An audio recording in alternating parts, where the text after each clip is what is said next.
Hi hello வணக்கம். இன்றைக்கு ஆடி Krittika.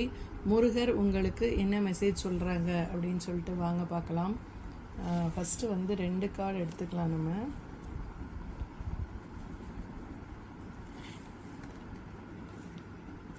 Set 1 set 2. Okay, உங்களுக்கு எந்த கார்டு ரொம்ப பிடிச்சிருக்கோ அதை நீங்கள் செலக்ட் பண்ணிக்கோங்க.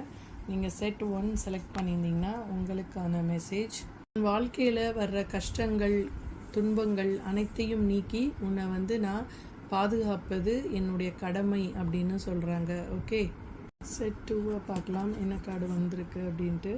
அதாவது ஏதோ ஒரு புதிய விஷயம் உங்கள் வாழ்க்கையில் வரப்போகுது, அது வந்து உனக்கு ஒரு நல்லதை மட்டும்தான் செய்யும் அப்படின்னு சொல்கிறாங்க. புதியதாக ஒரு நபர் வரலாம் உங்கள் வாழ்க்கையில். அவர் வந்து உங்களுக்கு ஒரு மிகப்பெரிய ஒரு பிளெஸ்ஸிங்ஸாக கூட இருக்கலாம். அது கடவுள் அனுப்பியவர், உங்களுக்கு உதவி செய்வதற்காக முருகர் அனுப்பியவர்னு சொல்லி கூட நீங்கள் எடுத்துக்கலாம். Okay, thank you.